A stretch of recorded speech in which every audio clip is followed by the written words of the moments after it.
ناظرین، حضرت ابو ہریرہ رضی اللہ عنہ سے روایت ہے کہ فرعون کی اپنی بیوی حضرت آسیہ علیہ السلام کو سزا دینے کی غرض سے 4 جگہ یعنی دونوں ہاتھوں اور دونوں پاؤں پر میخیں لگائی گئی۔ جب وہ میخیں لگا کر علیحدہ ہوتے تو رحمت کے فرشتے گرمی کی وجہ سے حضرت آسیہ علیہ السلام پر سایہ کر دیتے، تو اسی حالت میں دعا مانگتی، کہتی اے میرے پروردگار، اپنے پاس ہی میرے لیے جنت میں ایک گھر بنا دے۔ بس پھر اسی حالت میں ان کو جنت میں ان کا گھر دکھا دیا جاتا۔ فرعون کو جب حضرت آسیہ کے موسیٰ علیہ السلام پر ایمان لانے کی خبر ملی تو اپنے وزراء کے پاس آیا اور ان سے پوچھا کہ تم آسیہ کے بارے میں کیا جانتے ہو؟ سب نے ان کی بہت تعریف کی۔ فرعون نے کہا وہ تو میرے علاوہ کسی دوسرے رب کی عبادت کرتی ہے۔ تو اس پر وزراء نے کہا پھر آپ اس کو قتل کر دیجئے۔ تو اس پر فرعون نے اس کے ہاتھ اور پاؤں میں میخیں ٹھوک دی۔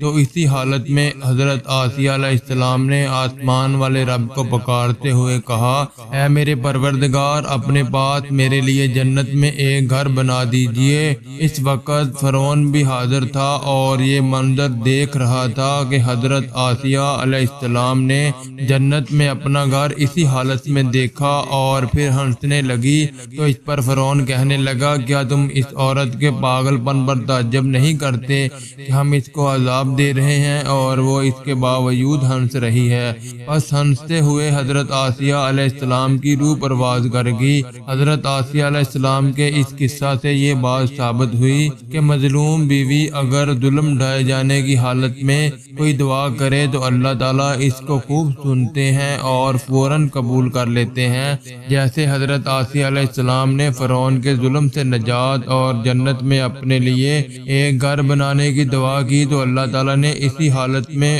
اور اسی وقت جنت میں بنا ہوا اس کو گھر دکھا دیا۔ اس لیے ظلم ڈھانے والے شوہر اس بات کو یاد رکھیں، حالت ظلم میں اگر بیوی کی زبان سے کوئی بد دعا ان کے حق میں نکل گئی تو عین ممکن ہے کسی وقت قبول ہو جائے اور اس کا ستیہ ناش ہو جائے۔ اس قصہ میں ایک قابل غور اور عجیب بات یہ ہے کہ حضرت آسیہ علیہ السلام نے اپنے ظالم خاوند کے سزا کے تمام جتن برداشت کیے، مگر اس کے حق میں بد دعا کا کلمہ زبان سے نہیں نکالا، بلکہ یوں کہا اے اللہ تو مجھے ہی ان ظالموں سے نجات دے دے۔ یہ بالکل ایسے ہی ہے جیسے حضور علیہ السلام پر اہل طائف نے خوب ظلم ڈھائے کے باوجود نبی پاک صلی اللہ علیہ وسلم نے ان کے حق میں بد دعا نہیں فرمائی، بلکہ یوں کہا اگر یہ میری بات نہیں مانتے تو شاید ان کی نسل ہی میری بات مان لے۔ اور شاید حضرت آسیہ نے اپنی بیوی ہونے کا حق ادا کیا اور بعد میں آنے والی عورتوں کو بتا دیا کہ صابرہ بیویوں کا یہی شیوہ ہوتا ہے کہ وہ اپنے خاوند یا کسی ظالم کے لیے بد دعا نہیں کرتی۔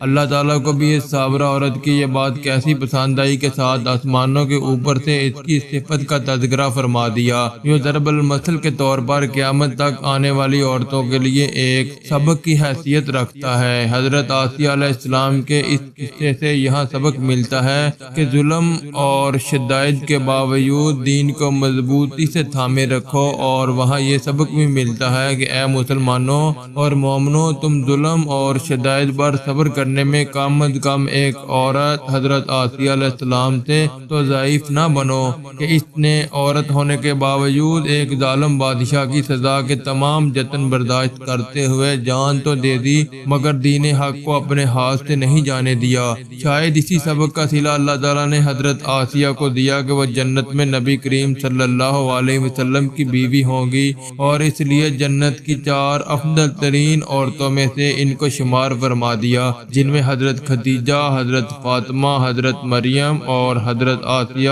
علیہ السلام ہیں، جیسے امام طبرانی اور حاکم نے ابن عباس سے اس سلسلہ میں ایک مرفوع حدیث نقل کی ہے کہ رسول اللہ صلی اللہ علیہ وسلم نے فرمایا جنت کی افضل ترین عورتوں میں سے حضرت مریم بنت عمران اور حضرت آسیہ بنت مزاحم رضی اللہ عنہ فرعون کی بیوی ہیں۔